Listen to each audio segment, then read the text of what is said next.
అక్కడి నుంచి గొర్రెలు వస్తున్నాయి, గొర్రెలు కాసుకున్నాయి రైతులు, గొర్రెల కాపర్లు కూడా సోదరులు కూడా వచ్చారు. వాళ్ళకే చేసిన అధ్యక్ష. వెంకట్రాములు రాజయ్య ఇద్దరు ఎందుకు రైతుల గురించి భయపడుతున్నారు? గొర్రె కాపర్లు రైతులనే భయపడుతున్నారు అధ్యక్ష. వాళ్ళకే మాట్లాడిన అధ్యక్ష నేను. ఎందుకంటే ఇది ప్రజలకు సంబంధించిన బడ్జెట్ కాబట్టి ప్రజలతోనే మాట్లాడినా మీలాగా కమిషన్లు ఇచ్చినట్టు మాట్లాడలేదు. నేను రైతులతో మాట్లాడిన అధ్యక్ష. మా వెంకటరామయ్య, మా రాజన్న ఇద్దరికి వినిపించిన, మా రవినాయక్ కూడా వినిపించి ఇది ఏం మాట్లాడలేదు దీని మీద, నేను ఎట్లా అనిపిస్తుంది అని అడిగిన. ఇలా మీకు అర్థం కాదే ఉంది సార్. దీంట్లో మా ఊర్లే వెంకటయ్య అని ఉండే, ఆయన ఊర్లో ఏతుల వెంకటయ్య కూడా అందరూ ఆయన కథ ఉంది ఇలా అన్నారు. ఏం కథ అని అడిగిన. ఏ లేదయ్యా, ఒకరోజు పొద్దున్నే ఆయన భార్య సర్పంచ్ కాడికి వచ్చింది. ఆయన భార్య సర్పంచ్ కాడికి వచ్చి కంప్లైంట్ చేసింది, మా వెంకటయ్య నన్ను కొట్టిండు, జర పిలిపించి మాట్లాడమని చెప్తే ఆయన పిలిపించిండు పెద్ద మనిషి. ఎందుకు కొట్టి ఏం సంగతి అని అడిగితే, నేను మా అమ్మగారింటికి నువ్వు పాలు వేయద్దుమని అన్నాడు, నేను పోస్తా అన్నా. నువ్వు పాలు వేస్తే ఊరుకోను అన్నాడు, నేను పోసి తీరుతానంటే నన్ను కొట్టిండు. పాలెక్కడి, నీకు బర్రె లేదా పాలెక్కడి అని చెప్పి ఆయన పెద్ద మనిషి అడిగింది అధ్యక్ష. అడిగితే నాకు 4 బర్రెలు ఉన్నాయి అన్నాడు అధ్యక్ష. ఈ 4 బర్రెలు ఎక్కడిదా, నీకు ఒకటి కూడా లేకపోయా? మా ఊరందరం చూస్తుంది, 50 మంది ఉన్నాం, అందరూ తెలిసి నీకు బర్రెలు లేవా ఎక్కడిదా అంటే,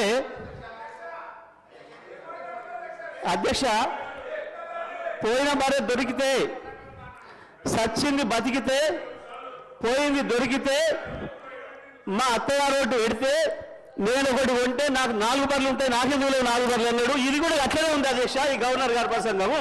అంతకు మించి ఒక అక్షరం కూడా తేడా లేదు. ఎక్కడ ఇచ్చారు అధ్యక్ష? రైతులకు రుణమాఫీ చేసినారు, రైతు భరోసా ఇచ్చినారు, 12,000 రూపాయలు నా ఈజీఎస్ కార్మికులకు ఇచ్చినారు, 12,000 రూపాయలు నా ఆటో కార్మిక సోదరులకు ఇచ్చినారు, 2,500 రూపాయలు మా మహాలక్ష్మి అక్క చెల్లెలకు ఇచ్చినారు,